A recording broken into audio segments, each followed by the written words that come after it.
imenso estar aqui nesta Casa da Escrita convosco e muito em particular com o João Rasteiro e o Manuel Jardim, que têm uma coisa em comum, que são os dois poetas de Coimbra e dois bons poetas de Coimbra. Aliás, Coimbra costuma ter bons poetas, basta lembrar, e, enfim, indo muito atrás do tempo, Sá Miranda, basta lembrar aqui do Pessanha, os dois nascidos em Coimbra, e nos tempos mais recentes, embora Coimbra, enfim, não saiba fazer uma ligação, Fernando Santos, que viveu ali nos Olivais e que é um grande poeta contemporâneo, para além de outras coisas. Eu vou começar por me defender relativamente à circunstância de chamarem um cientista para apresentar um livro de poesia, porque pode parecer estranho a algumas pessoas. Não é a primeira vez que acontece, e de modo que eu já venho prevenido. O que é que a ciência e a poesia podem ter em comum? É uma reflexão que é muito interessante, que eu já tenho feito com poetas e que talvez, enfim, também este espaço de diálogo pode também servir para isso. Eu costumo valer para fazer a ponta entre ciência e poesia, e é uma ponta perfeita, costumo valer de um autor que é matemático, mas que Bronowski, de origem polaca, judeu de origem polaca, mas depois tornou-se britânico, que trouxe crítica literária. Começou como matemática e trouxe crítica literária. O primeiro livro, chama-se dele, foi Elogio da Poesia. Como é que um matemático muda de vida para fazer o elogio da poesia? Ele, num livrinho, que foram as conferências que ele fez durante a guerra e que está publicado em português, ele diz assim: quando Coleridge, ele está a referir-se ao poeta romântico inglês Samuel Coleridge, quando Coleridge tentava definir a beleza, regressava sempre a um único pensamento profundo. A beleza, disse, é a unidade na variedade. Unidade na variedade. A ciência não é nada mais do que a procura da descoberta da unidade na desordenada variedade da natureza, ou mais exatamente na variedade da nossa experiência. A poesia, a pintura, as artes são a mesma procura, na frase de Coleridge, da unidade na variedade. Cada uma à sua maneira procura as semelhanças sobre a variedade da experiência humana. O que vem a ser uma imagem poética, se não a apreensão e a exploração de uma semelhança escondida, o manter juntas duas partes de uma comparação que vão dar profundidade uma à outra. É uma metáfora, com certeza, isso, pegar em duas partes que são distintas e, de repente, pelo género poético do artista, há uma sobreposição. Bem, é isso que o cientista, ao fim e ao cabo, fez: pegar aspectos diferentes da realidade e dizer que há liberação ainda que oculta. Portanto, cientistas e poetas são criadores. Cientistas e poetas, de certo modo, são descobridores de beleza. Não foi apenas um autor estrangeiro que viu esta similaridade profunda.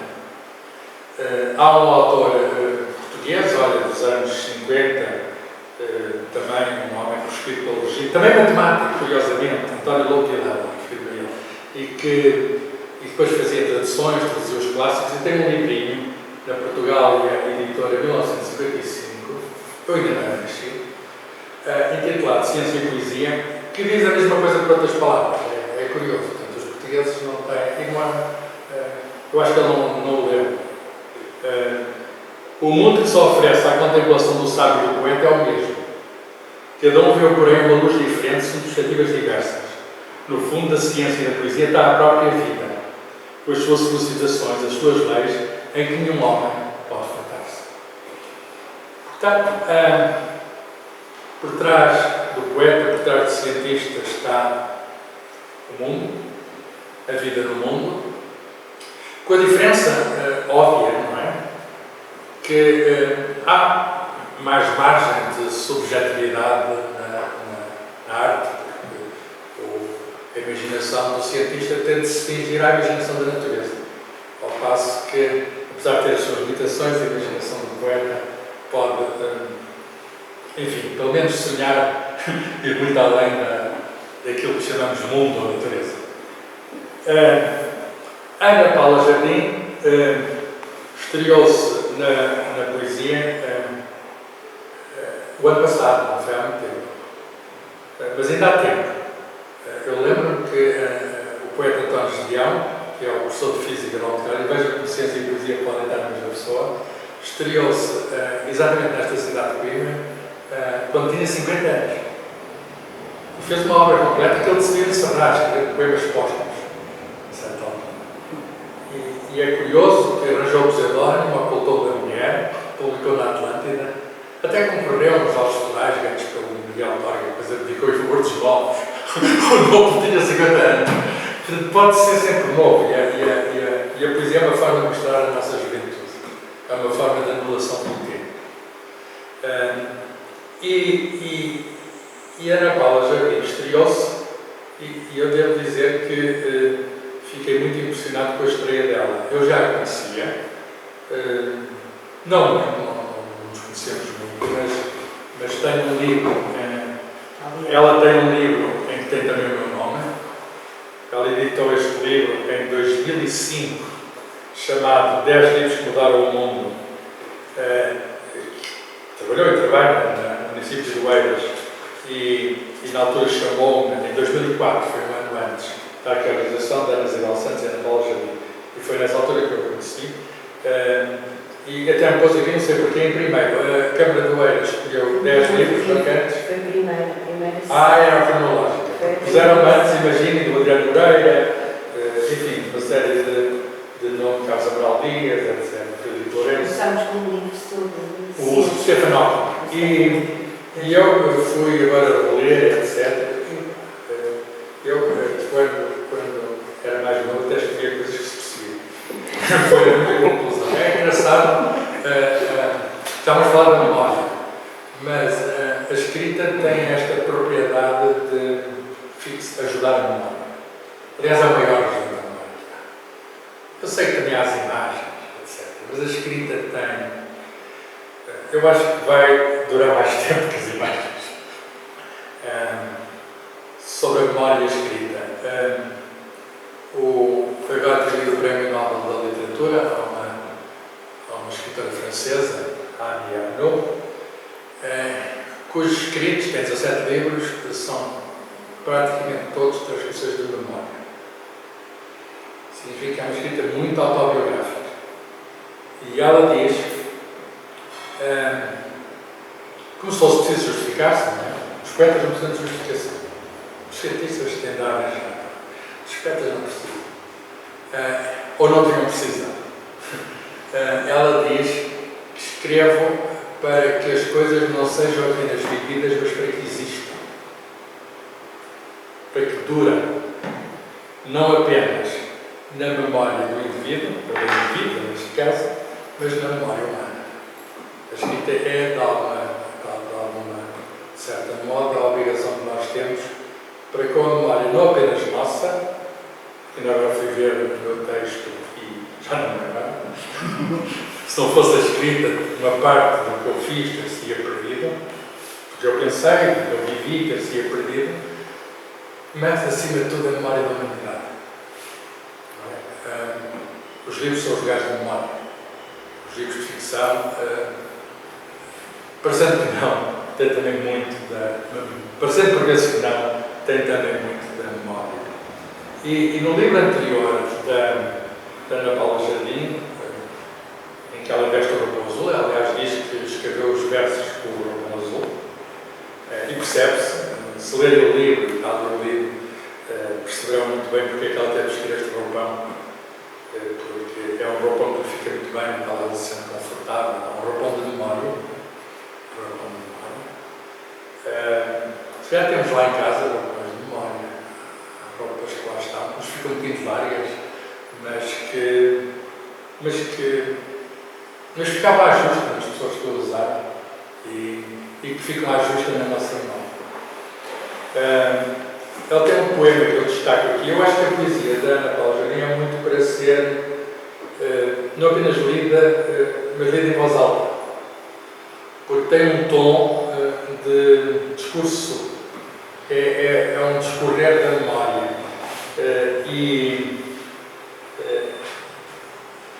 E há um poema que eu destaco, que explica muito da poesia dela, agora já está aqui a falar do crítico literário que eu não sou, que é precisamente um poema intitulado Memória. A autora sabe qual é, mas eu encontro no estante, porque eu tenho uma maneira de encontrar as coisas que é ponto para todos. E é uma maneira muito óbvia. E acho que explica muita coisa. Dá licença, colega, a autora leria muito melhor que eu, mas eu acho que todos nós temos as nossas memórias, todos nós por isso percebemos o que a Ana Paula está, posso ser só a Ana Paula, porque já sabe, o que a Ana Paula está aqui a dizer. Há alguma intimidade também se deve ao facto, apesar de não nos termos visto muitas vezes, acho que só nos vimos aquela vez, memórias. Mas mesmo assim, há a intimidade que uma pessoa tem com o autor de quem gostamos. E, portanto, memória. Se eu não tivesse memória, poderia esquecer. Como quem adormece uma noite, sonha ser outra pessoa e acorda noutro corpo. Se eu não tivesse memória, poderia ter pensamentos lavados, exatos. E imagens límpidas e claras a acontecer dentro de mim como o amanhecer. Se eu não tivesse memória, poderia calar todas as vozes dentro do meu cérebro, exilá-las, encarcerá-las numa cela. Se eu não tivesse memória, poderia apagar o meu nome e inventar outro, para o ouvir na tua boca pela primeira vez, sem que nele soasse um rosto que não é o meu. Se eu não tivesse memória, poderia ter olhos lavados, emprestados, para te ver de novo, sem sombras. Se eu não tivesse memória, poderia mudar de tema. Mas o problema é que a Ana Paula tem memória. Todos nós temos memória. E, portanto, não pode ter pensamentos lavados e exatos, não pode ter imagens nítidas e claras, não pode as vozes dentro do céu exilá-las e encarcerá-las na cela, não pode ouvir na boca de alguém pela canção dela, já ouviu várias vezes, e, portanto, a memória é aquilo que trazemos connosco e que nos constitui. É o nosso sustentáculo de identidade. Mas como a memória, e agora falo um bocadinho do cientista, tem mecanismos que os próprios cientistas estão a descobrir, estranhos, as associações. A memória é uma construção que nem sempre é fiel. E acho que a memória dos artistas mostra bem isso. Eles trabalham a memória como matéria-prima, mas depois são capazes de deformar à maneira dos seus desejos de futuro. Claro que o futuro é sempre a permanência, mas há maneiras de permanecer e maneiras de permanecer. E eles conseguem transformar os artistas de memórias em eternidades, à disposição de todos. O tema, então, do livro que hoje vos traz aqui está bem indicado no título. Um título muito simples, Enfermaria. Que logo o título me faz lembrar o título de uma obra literária que é da literatura universal, Enfermaria número 6, de Anton Chekhov, que é um conto muito curioso, porque é um diálogo num hospital, no caso um hospital psiquiátrico, entre o médico e o doente. A certa altura, o médico começa-se a demorar demais na enfermaria número 6 porque aquele doente mental está demasiado lúcido. E o diálogo entre eles é sobre a grande questão que atravessa os hospitais, que é a dor e a morte. E o médico tem a atitude, talvez racional, que é preciso ser estoico, resistir. E o doente diz que ser estoico para quê? Resistir aqui, se a morte é inevitável. O drama desse conto é que o médico fica internado e morre no dia seguinte da maternidade. Depois de ter sido prescrito, porque não é normal o médico passar o dia a falar com o Os assuntos que ela tratava é a questão da existência, um assunto que, enfim, que a religião trata, que a filosofia também, e a Ana Paula ainda não disse, mas é filósofa. Pelo menos licenciada em filosofia, e, portanto, este problema de existência, o problema de dor, são problemas que são particularmente nítidos num hospital. Eu já lá estive, sei que é assim. Eu nem sabia o que era um hospital até ter estado um mês inteiro, ou mais, um pouco mais de um mês, com a pneumonia grave nos hospitais da cidade. E passei uma espécie de estágio complementar da vida. Eu sabia o que era um hospital, e agora sei. Está na minha memória, não sei. Não vou discorrer sobre isso, que agora não interessa, não sou capaz de pôr isso em verso, mas como a Ana Paula é formada em filosofia, deixem de dar-vos conta, não de uma estada de um poeta, mas de um filósofo num hospital. Neste caso, até uma estada terminada. Ele ia falecer de câncer no Hospital de Paris, um hospital com todos os, com a mais moderna tecnologia, Fernando Gil, um dos maiores filósofos portugueses. Quem o invoca é João Labantunes, que eu conheci, e também o vi invocar a proximidade da morte um dia que eu convidei aqui numa biblioteca que hoje chamada Roma, e ele disse que quando falha tudo, ele tinha a consciência do fim próximo, quando falha tudo, o que não deve falhar é a coragem. E o Fernando Gil, percebendo que não ia sair dali, refugiou-se na escrita. Que é, ao fim e ao cabo, o que fazemos todos, que sabemos que não vamos fugir da vida, não sei de uma única maneira. Refugiamos na escrita. E ele diz, está no livro de João Labantunes, uma transcrição, da entrada no hospital público num dia gélido de inverno. Guardo dele algumas recordações fortes, lá está no ar. Primeiro o registro de entrada.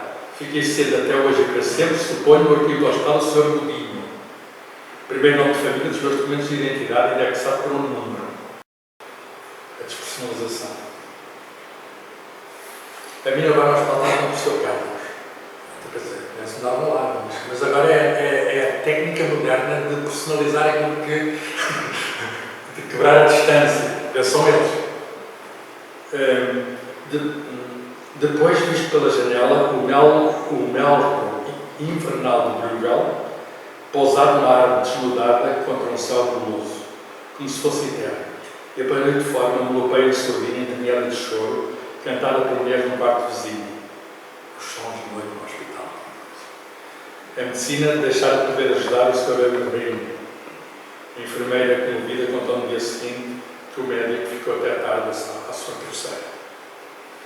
Como fazer sentido coisas tão díspares? A burocracia hospitalar, uma mesma imagem natural, lá está o mel, que se perpetua através dos séculos.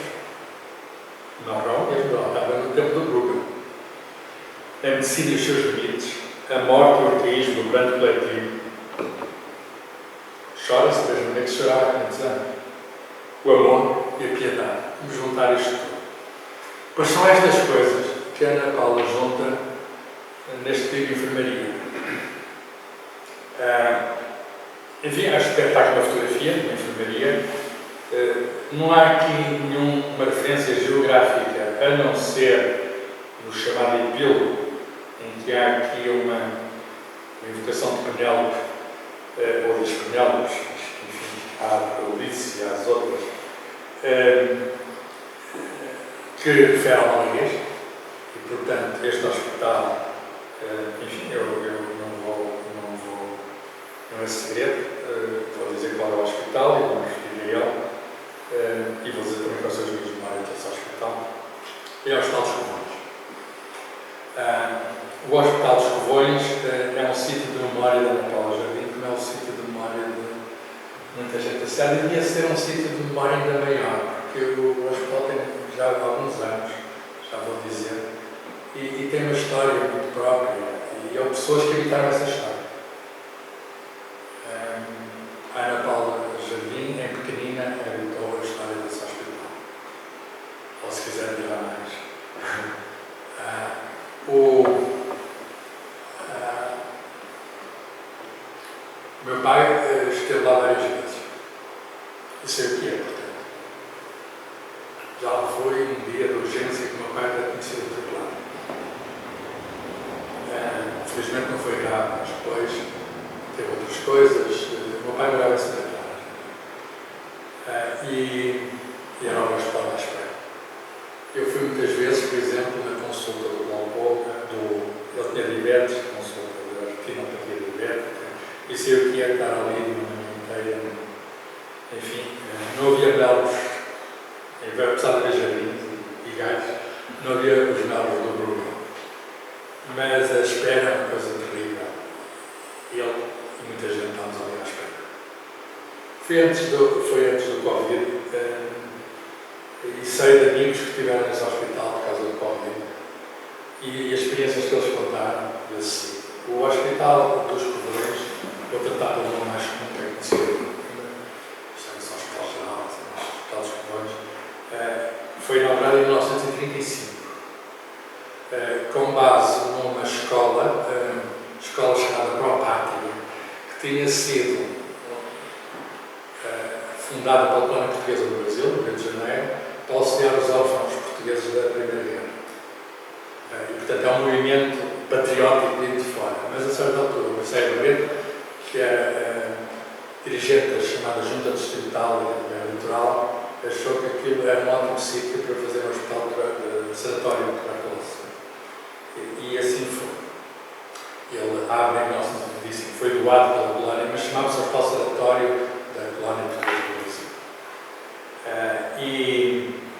E assim esteve até 1973, quando passou a ser o Hospital Geral, deixou de ser sanatório, e depois, toda a gente sabe, em 2011 foi ligado ao choque e ainda hoje há uma polémica muito grande na cidade sobre, digamos, a autonomia e a valorização desse hospital. De qualquer modo, é um hospital que podem conhecer neste livro.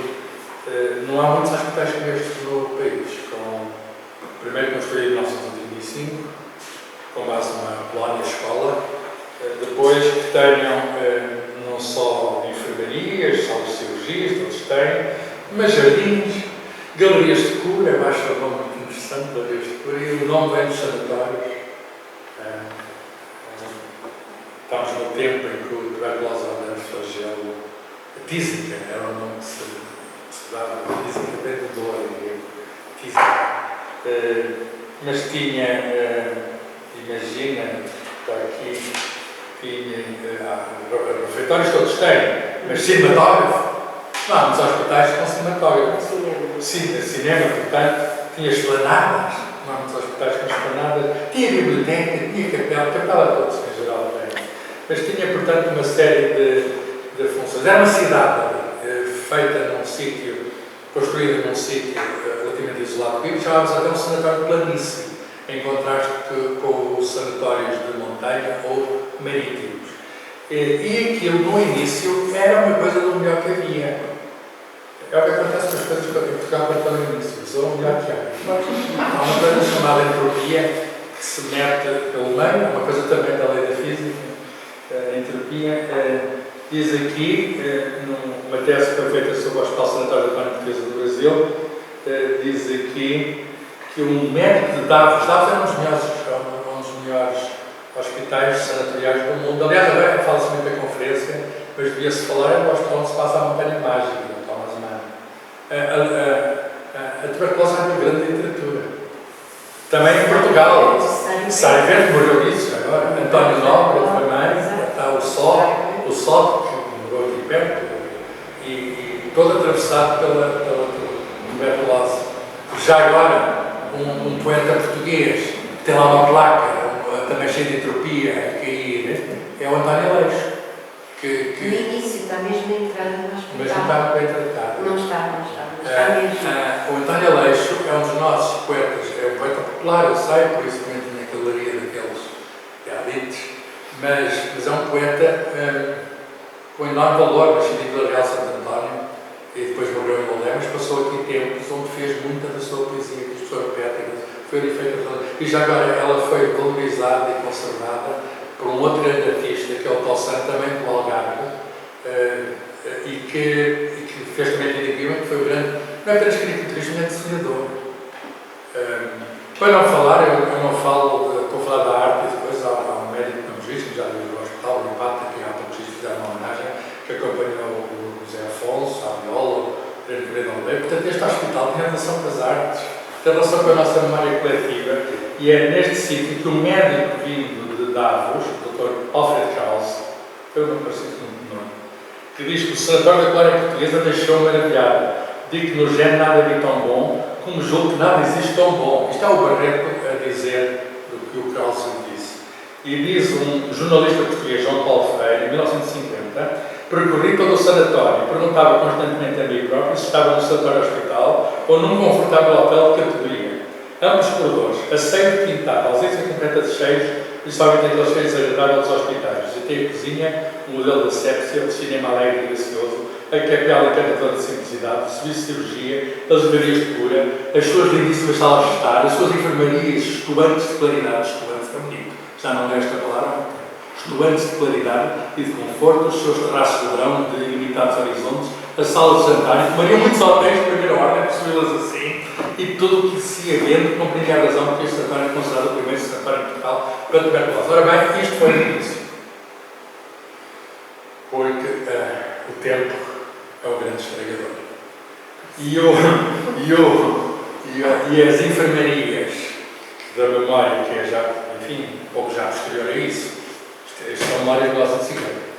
Um pouco já posterior a isso. Também encontrei essa tese. Sim. É muito jovem, portanto não viveu a nem saberia tão bem para versos, não é? Porque a decrepitude tem um lado poético, talvez mais. E ela, vou agora ilustrar com um poema, esperando abrir o apetite para ler os outros, como abrir o livro, e ela assim. Há dois ou três que eu gosto muito e vou escolher subjetivos, naturalmente, mas a questão da metáfora, a pessoa relacionar duas coisas que parece que não têm relação, não é? E de repente o poeta escreve relação, aparece, por exemplo, exemplificado muito bem neste poema Sala de Cirurgia, em que compara a sala de cirurgia com uma oficina de automóveis. Enfim, a pessoa vai lá,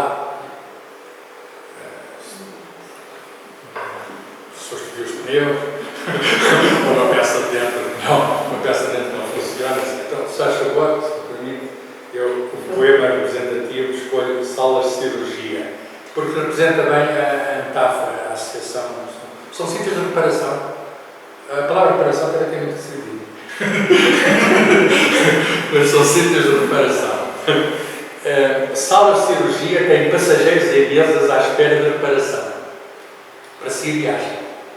São como oficinas cheias de chaves de fendas para apertar parafusos, desenroscados pelas pancadas da vida.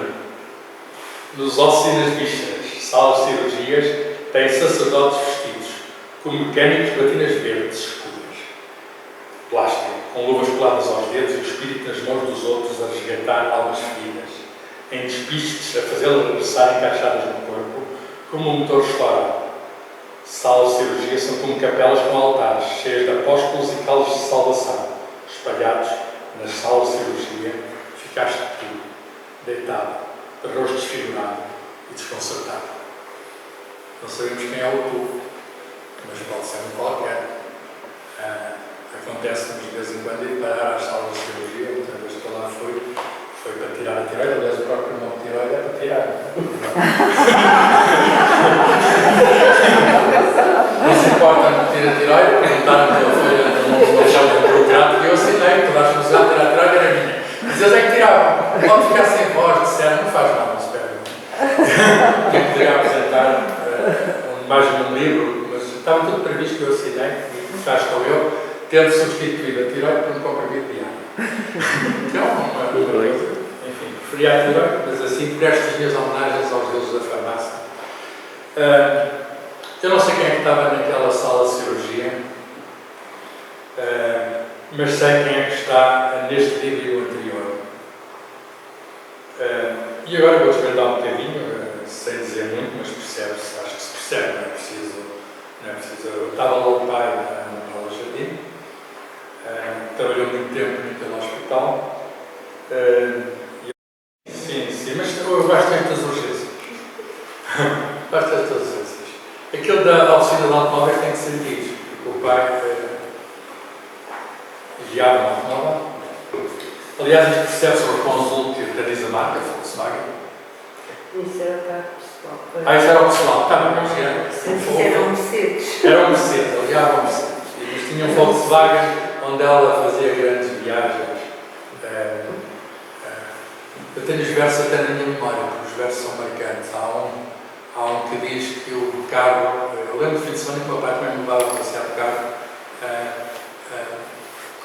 É muito engraçado, faz parte das nossas memórias, os passeios de carro com os pais. Não também me esqueci. Em que ele diz que, a ver as varjas de Mondego, nasci descalço por estes campos e a vida encargou-se de calçar. São dois versos muito que eu não me esqueço da minha nasci descalço por estes campos e a vida encargou-se de calçar. Ele que agora já calçava. Porque a vida o que faz muitas vezes é descalçar. E então, reparem, a oficina, automóvel, a cirurgia, e aqui chama-se as urgências, porque o pai percebe-se por este poema que vou ler, que também dava outras ajudas quando não estava cá ao carro, em particular nas urgências. Aliás, as urgências só tratam de casos urgentes, e portanto, quem estiver ali tentar as urgências. Urgências. Também foste maqueiro nos intervalos das viagens. Que esta coisa de conduzir pessoas é uma arte que se aprende. E ao final de um tempo já não sabe fazer mais nada. Em carros, macas ou cadeiras de rodas, a fármaca é diferente. Ficavas parado nas entradas das urgências, vestido de verde, esterilizado, encostado nas ombreiras, com o teu corpo fechado num uniforme hospitalar, à espera dos sinistrados, a recolher velhos moribundos e jovens despedaçados. Que a diferença entre a vida e a morte não depende da idade. Está sempre à espreita em cada curva da estrada. E quem já palmeou muitos caminhos sabe. Depois de circular os teus corredores e passos rápidos, ambulatórios, disparcias pelas portadas. Disparcias agora. Não está, disparcias. Ok. Também se pode dizer disparcias. Não está, disparcias pelas portadas. É poeta. Com aquela adrenalina que gostavas, eu ficava sentada, a olhar, aborrecida. Às vezes espreitava pelos fins das portas, a ver batas brancas transparentes e raros redondos a conversar contigo. Recordações. Memórias. Do pai, das portas e do rabo de outros. Ou, às vezes, a redondez do rabo faz com que aumente a intensidade da memória.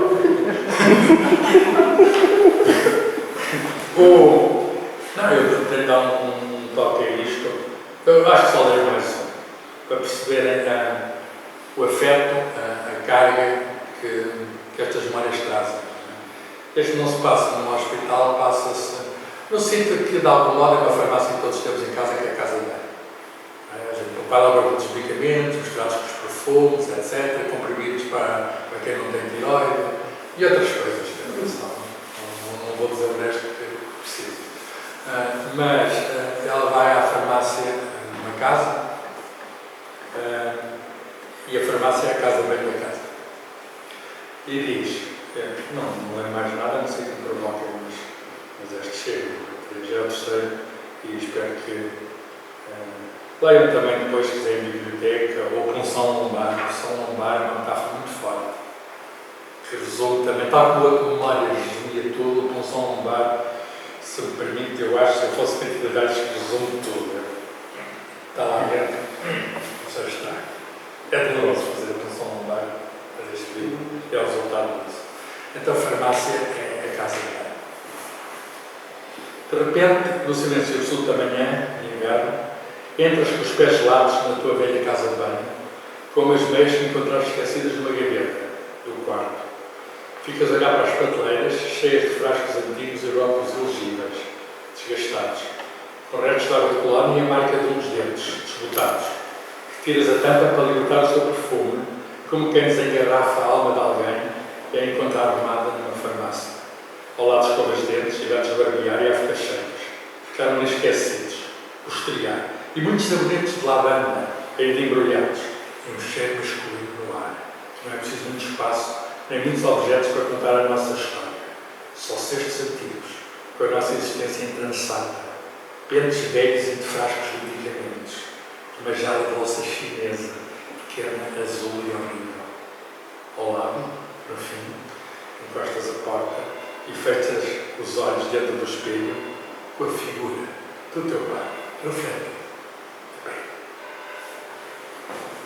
O espelho, quando a pessoa olha, por vezes não nos devolve a nossa imagem, devolve-nos imagens que nós temos. Quantas vezes a gente olha para um espelho, vê coisas que não são exatamente aquilo que devia ser dado pelos espelhos físicos. Os espelhos muitas vezes são espelhos da alma e como é evidente, os pais carregam sempre uma impressão muito forte das nossas almas. Termino, porque são horas de terminar, e como eu não sou crítico literário, invoco hoje em Lisboa, que escreve, deve ser o nosso, nessa altura, o nosso, como é que eu vou chamar, o veterano, o decano dos críticos, tem 92 anos, escreve ainda no blog que eu tenho, há cerca de 15 anos, e ele parece um jovem todos os dias, manda os textos, etc., poemas, e ele, quando gosta. Ele já viu muitos poetas, ele foi quem revelou de algum modo o José de Reis, também passou por Coimbra já. Coimbra é um pouco injusta para muitas pessoas que aqui passaram, que aqui deixaram, que aqui adquiriram memórias e deixaram memórias, mas Coimbra muitas vezes não. E estou a dizer isto numa casa que conheceu pessoas, que dá para discutir sobre os namorados, etc., que habitaram, respiraram os moléculas deste ar que nós estamos a respirar. E que parece que agora é um ar que se respira, não se vê o resultado dessa respiração. E então hoje em Lisboa, sob o primeiro livro dos Rocon Azul, o que ele diz é que temos poeta. Ele não diz isto gratuitamente, ele diz isto com muito mais propriedade do que eu. Ele descobriu uma sensibilidade poética muito rara. Ele tem 92 anos, ele já viu muitos poetas, ele é do tempo de Zé Régio. E diz que, eu vou ler, para não pensarem que eu estou Rocon Azul, primeiro, mas eu não sei se ele já leu o segundo, deve estar a ler e vai escrever de certeza sobre ele. Rocon Azul interpela-nos com decisão e vigor, usando uma singular relação entre filho e pai, por via de uma escrita serena e neutra, quase ausente, em fulgurante contraste com que a análise daquela relação nos desvela. Fala das coisas mais dolorosas e delicadas numa linguagem tranquila que se não deixa encrespar nem mesmo pela revelação mais dilacerante. Faz regressar a Valéry quando dizia que a elegância é a arte de não se fazer notar, aliada ao cuidado subtil de se deixar distinguir. Elegância é a arte de não se fazer notar, aliada ao cuidado subtil de se deixar distinguir. É o que mais nos assalta neste belíssimo primeiro livro. Uma deliberada fuga à ênfase da escrita para melhor desvelar a intensidade do sentido. Falar menos para dizer mais. Ou, por outras palavras, o menos como catapulta eficaz do mais. Uma escrita despojada de artifícios, de buzinas, de metáforas ostensivas, quase pacífica, sem gritos nem demasiados desvelos, ao serviço altamente produtivo para sondagem de grande amperagem. Ele é engenheiro técnico, de grande amperagem e dolorosa claridade. Já agora, uma relação com o Eugênio de Lisboa, há uma poeta é ali de perto do Alvar da Valga, mas que viveu muito tempo em Moçambique e que o Eugênio de Lisboa conheceu, e o primeiro livro foi premiado com este prémio chamado Glória de Santana. Uma poeta pouco conhecida porque viveu muito tempo em Moçambique. Então, o Eugênio de Lisboa, que viveu em Moçambique, que a gente sabe, enfim, andou no mundo todo, ele tem memória. É engraçado, ele é um escritor, é poeta, mas também é escritor, memorialista, tem diários que são muito bem escritos, de grande amperagem e dolorosa claridade. Estou, portanto, a insinuar uma grande nobreza de dicção e um enorme pudor, que nem por ser pudor sei entregar-se às descobertas mais perturbantes. Uma arte que recusa a ênfase para nos dar um máximo de intensidade. Por outras palavras, o melhor do classicismo ao serviço da mais genuína modernidade. Portanto, Ana Paula Jardim é moderna, como não podia deixar de ser.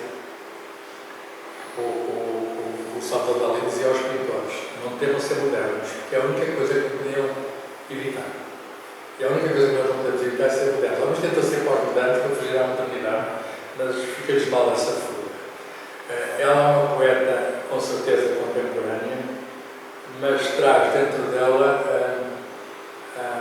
servindo-se do seu caso, enfim, o Tchakal teve uma peça que era o meu caso, mas servindo-se do seu caso, ela oferece-nos, digamos, aquilo que é eterno na poesia, que é a realidade da vida. Com certeza, urdida pelo poeta, de uma maneira literária, para existir, para ficar, para que a memória não se perca. E ela consegue isso muito bem. Há muita gente a tentar fazer essas coisas. Ainda bem que tentam fazer essas coisas, mas poucos têm. Todos fazem da maneira tão clara como ela faz. Diz o James Lossey, a ostensibilidade. Não é preciso usar palavras difíceis para as poemas que eu li. São palavras simples, mas palavras simples que dão conta de sentimentos profundos, que dão conta de realidades tão vividas que não nos escapam e, portanto, têm, de certa altura, carregam o estante que nós temos de fazer extravasar e fazer chegar aos outros. Os outros, lê-las-ão, cada um lerá aquilo. A poesia também tem esta característica, cada um lerá conforme a sua própria experiência, não é? Mas eu lembrei-me do meu pai também, quando vi aquilo, o pai retratado. Toda a gente, quando vai na casa antiga, onde esteve o nosso pai, nós, de algum modo, estamos a viver um pouco de nós. E agora a Ana Paula Leite consegue pôr isso em verso. Em verso livre, com certeza, mas com uma métrica e uma fluência, não uma métrica, um ritmo e uma fluência que só um grande poeta é capaz. Muito obrigado.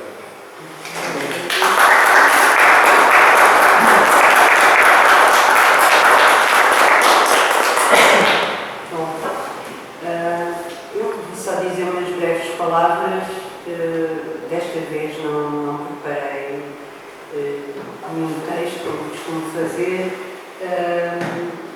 Estas últimas 2 semanas não têm sido fáceis e já explico porquê. De qualquer modo, queria começar por agradecer ao município de Coimbra, à Câmara de Coimbra, a oportunidade que me deu de estar aqui a apresentar este livro e ao João Rasteiro, que me tem acompanhado, tem sido uma das pessoas que me apoia e também este convite, esta possibilidade nasceu a partir dele. Estivemos juntos no Festival Literário do Alvar e foi muito engraçado, foi uma experiência que eu nunca mais me esqueço, portanto senti-me bem recebida e acarinhada por todos e portanto não quero deixar de dirigir estas palavras pela generosidade e pela forma como ela sempre me apoia. Isso para mim é muito importante, eu nunca me vou esquecer. Depois agradecer também ao professor Carlos Figueiredo, eu fiquei muito emocionada com as suas palavras e a sua apresentação. Depois conhecemos há anos, sem assim muita proximidade, estivemos juntos naquele projeto dos 10 livros, foi realmente um grande projeto que está no livro. O que é que eu tenho mais para dizer? Que, estando eu aqui hoje, dia 8 de outubro, na Casa da Escrita, isto de que algumas pessoas na assistência que me acompanharam noutros tempos nesta cidade, quando eu nasci, conheço bem, passámos muitas vezes na rua aqui ao lado, neste ar, muitas vezes à noite, na noite de manhã, na altura das festas de Coimbra, dos estantes e muitas outras noites de boémia, como é próprio de quem vive numa cidade de Coimbra. Mas em nenhuma das vezes que eu passei por baixo daquele ar, imaginei que algum dia estaria aqui, portanto, sentada, ainda por cima, com um motivo que são 2 livros de poesia. Portanto, a poesia também é isto, é não só a improbabilidade, e eu considero-me uma autora improvável, que já pensei mais tarde, mas é a improbabilidade, também é a utopia, porque eu estou aqui nesta casa ao lado da rua onde passava tantas vezes, sem imaginar sequer que isto iria acontecer. E isso deve-se a 2 livros de poesia que eu escrevi. Sim, mas eu gosto destas urgências. Gosto destas urgências. Aquele da oficina de automóveis tem que ser dito, porque o pai guiava um automóvel. Aliás, isto percebe sobre o consulto que diz a marca, Volkswagen. Isso era o carro pessoal. Isso era o pessoal, está bem, mas Isso era um Mercedes. era um Mercedes, ele guiava um Mercedes. Eles tinham um Volkswagen onde ela fazia grandes viagens. Eu tenho os versos até na minha memória, porque os versos são marcantes. Há um que diz que o carro, eu lembro do fim de semana que o meu pai também me levava a passear de carro. É muito engraçado, faz parte das nossas memórias, os passeios de carro com os pais. Nunca me esqueci. Em que ele diz que, a ver as varzas de Mondego, nasci descalço por estes campos e a vida encargou-se de calçar. São dois versos muito tarde, que não me esqueço também. Nasci descalço por estes campos e a vida encargou-se de calçar. Ele que embora já calçava. Porque a vida o que faz muitas vezes é descalçar. E então, reparem, a oficina, automóvel, a cirurgia, e aqui chama-se as urgências, porque o pai percebe-se por este poema que vou ler, que também dava outras ajudas quando eu estava a guiar o carro, em particular nas urgências. Aliás, as urgências só tratam de casos urgentes, e portanto, quem estiver ali tentar as urgências. Urgências. Também foste maqueiro nos intervalos das viagens. Que esta coisa de conduzir pessoas é uma arte que se aprende. E ao final de um tempo já não se sabe fazer mais nada. Em carros, macas ou cadeiras de rodas, a farda é que é diferente. Ficavas parado nas entradas das urgências, vestido de verde, esterilizado, encostado nas ombreiras, com o teu corpo fechado num uniforme hospitalar, à espera dos sinistrados, a recolher velhos moribundos e jovens despedaçados. Que a diferença entre a vida e a morte não depende da idade. Está sempre à espreita entre a curva da estrada. E quem já palmeou muitos caminhos sabe. Depois circulares pelos corredores e passos rápidos, ambulatórios. Disparcias pelas portadas. Disparcias agora. Não está, disparcias. Ok. Também se pode dizer disparcer. Não está, disparcias pelas portadas. É poeta. Com aquela adrenalina que gostavas, eu ficava sentada, a olhar, aborrecida. Às vezes espreitava pelos fins das portas, a ver batas brancas transparentes e raros redondos a conversar contigo. Recordações. Memórias. Do pai, das portas e do rabo de outros. Ou, às vezes, a redondez do rabo faz com que aumenta a intensidade da memória.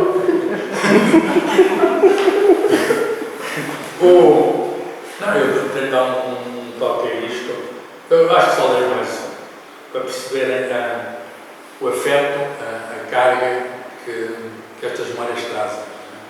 Este não se passa num hospital, passa-se no sítio que, de algum modo, é uma farmácia que todos temos em casa, que é a casa de banho.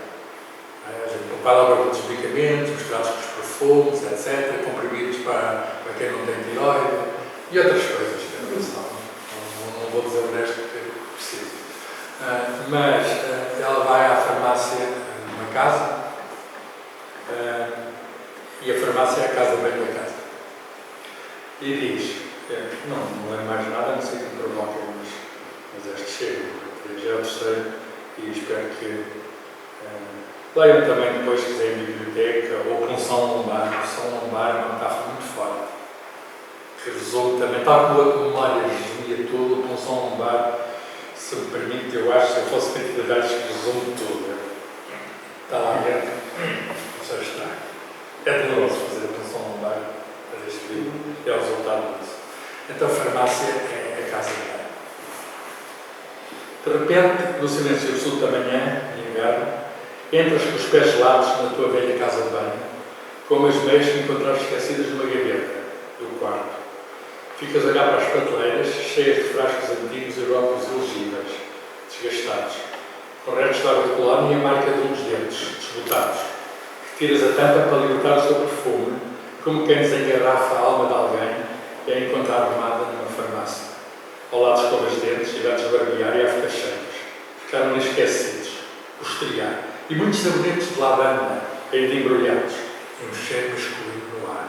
Não é preciso muito espaço, nem muitos objetos para contar a nossa história. Só 6 sentidos, com a nossa existência entrançada, pentes velhos e de frascos de medicamentos, uma jarra de bolsa chinesa, pequena, azul e horrível. Ao lado, no fim, encostas a porta e fechas os olhos dentro do espelho com a figura do teu pai, no frente.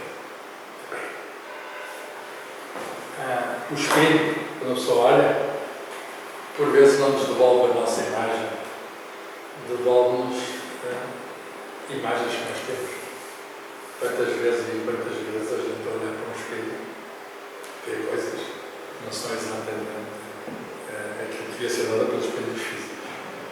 Os espelhos muitas vezes são espelhos da alma e como é evidente, os pais carregam sempre uma impressão muito forte das nossas almas. Termino, porque são horas de terminar,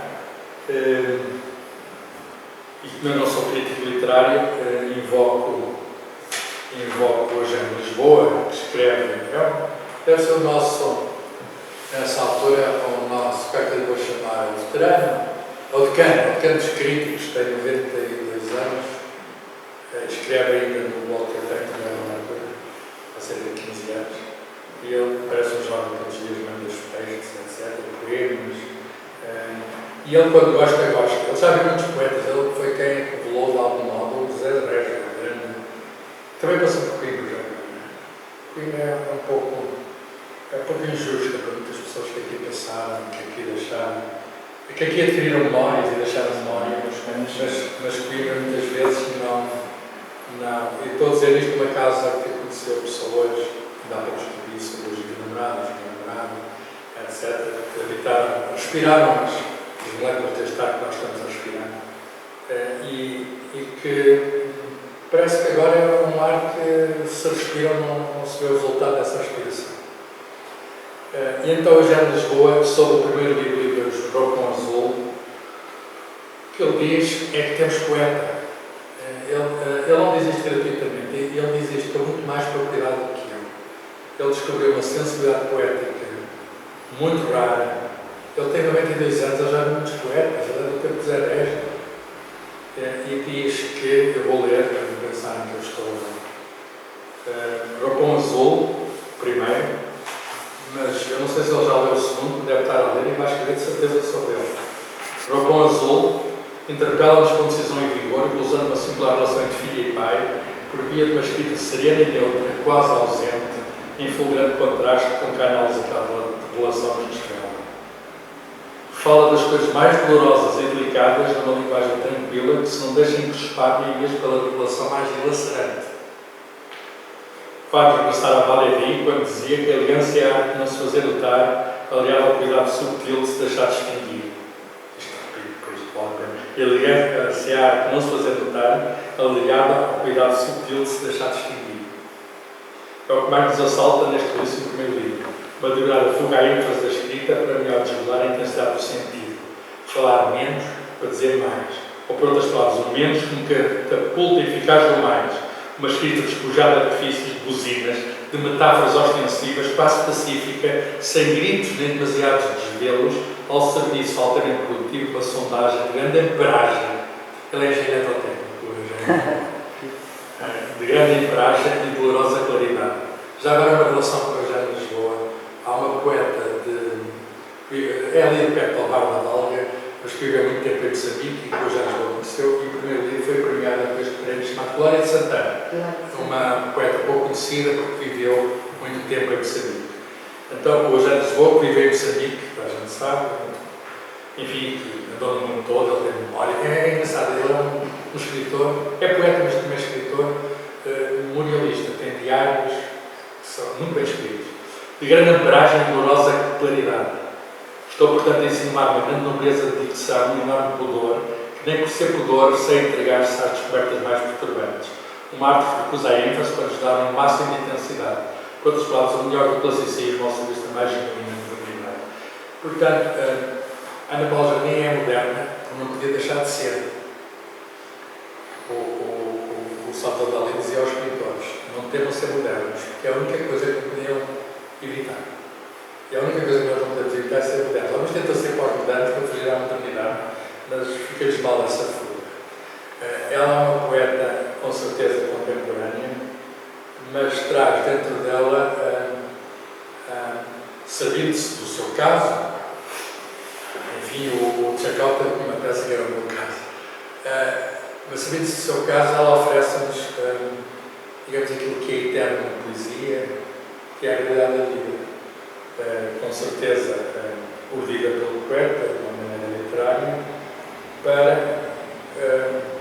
para existir, para ficar, para que a memória não se perca. E ela consegue isso muito bem. Há muita gente a tentar fazer essas coisas. Ainda bem que tentam fazer essas coisas, mas poucos têm. Todos fazem da maneira tão clara como ela faz. Diz o James Lossé, eu acho que a sensibilidade não é preciso usar palavras difíceis para os poemas que eu li. São palavras simples, mas palavras simples que dão conta de sentimentos profundos, que dão conta de realidades tão vividas que não nos escapam e, portanto, têm, de certa altura, carregam o respeito que nós temos de fazer extravasar e fazer chegar aos outros. Os outros, lê-las-ão, cada um lerá aquilo. A poesia também tem esta característica, cada um lerá conforme a sua própria experiência, não é? Mas eu lembrei-me do meu pai também, quando vi aquilo, o pai retratado. Toda a gente, quando vai na casa antiga, onde esteve o nosso pai, nós, de algum modo, estamos a viver um pouco de nós. E agora a Ana Paula consegue pôr isso em verso. Em verso livre, com certeza, mas com uma métrica e uma fluência. Não uma métrica, um ritmo e uma fluência que só um grande poeta é capaz. Muito obrigado.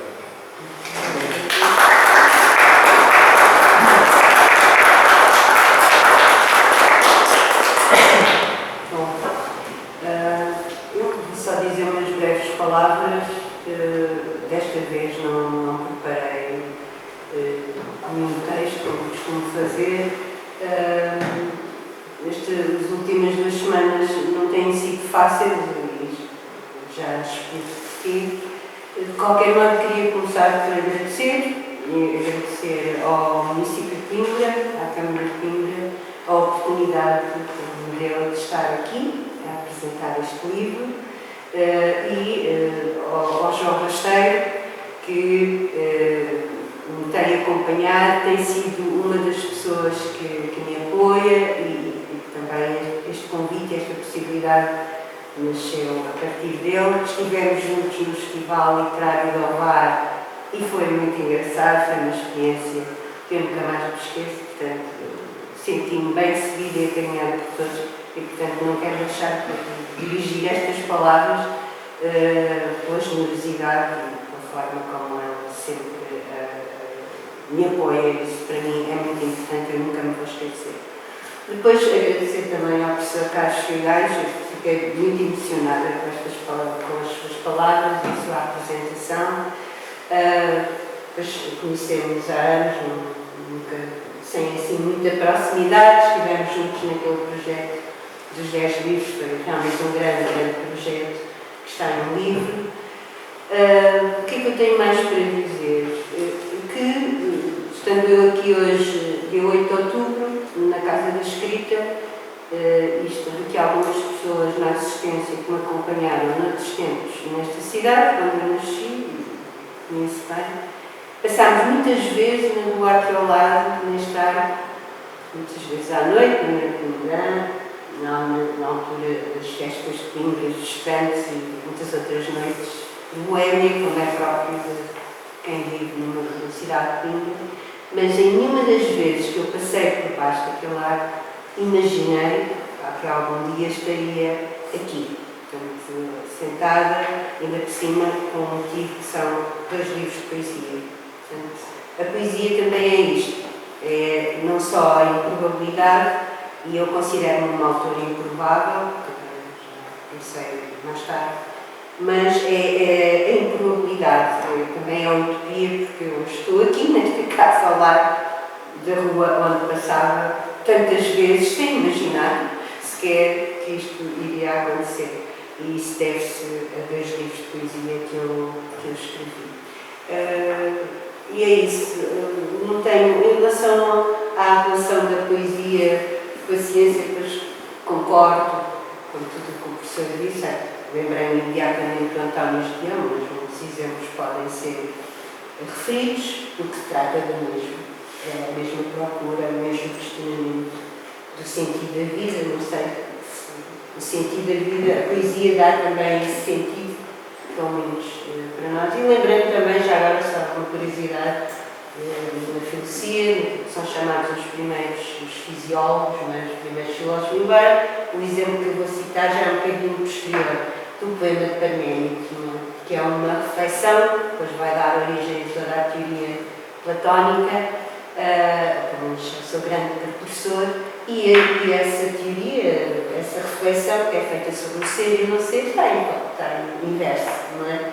E, portanto, a ciência, eu julgo que se começou, se calhar, tudo pela poesia e pela palavra mitológica, e a ciência é filha destes dois. A poesia não, vamos saber, mas surge posteriormente. Não sei se estou a dizer algo sim, mas se calhar também há uma relação interessante.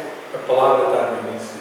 Exato, a palavra está no início de tudo. A física também, eu gostaria muito de ter estudado física, se calhar nunca lá entrava, não passava no primeiro ano. Temos aqui uma ex-aluna de física ali, que é ginesta sim, há 3 anos em física. Mas pronto, isto para vos agradecer a todos. Obrigada por este dia, estou muito, muito contente. Dedico também esta sessão, dedico à minha mãe, tenho a minha mãe, que está doente, hospitalizada, e não está hoje aqui por isso. Mas enfim, mais um motivo para eu realizar esta sessão, e eu vou ler para finalizar, agradecendo a todos. Este poema. Não, vou ler o Cardiologia. Eu não leio os dois, Pronto, então leio os dois, porque o dedico à minha mãe, e isto é o poema da contracapa. Portanto, Cardiologia. Deixei o meu coração a pulsar entre os teus dedos. Acordei dentro dele à meia da noite, disparado, cheio de extracistos ventriculares e uma arritmia galopante. Ficaste debruçado sobre mim, a sossegar-me contra o teu peito, a escrever-me num eletrocardiograma na palma das tuas mãos, em traçado quadricular, com linhas verticais e horizontais e elétricos no meu tórax, a registrar ondas, intervalos e variações e um ritmo sinusal descoordenado que as lento num gráfico natural, cheio de impulsos elétricos e possíveis patologias futuras, a prevenir entupimento de artérias ou infarto do miocárdio pelo amor. Eu, Conceição, Eu vou gravar a Conceição, porque é dos que eu mais. Ok. Se puder ser, a autora. Punção lombar. Quando as ideias se embrulham todas dentro de ti, como um gigantesco comício cheio de megafones, de frases que berram aos teus ouvidos, provocam uma encefalite, feita de odds medicinais com versos decassílabos que ainda não escreveste, que circulam dentro de ti na corrente sanguínea como glóbulos brancos em demasia e que extrais como líquido numa biópsia para análise. Muito obrigada.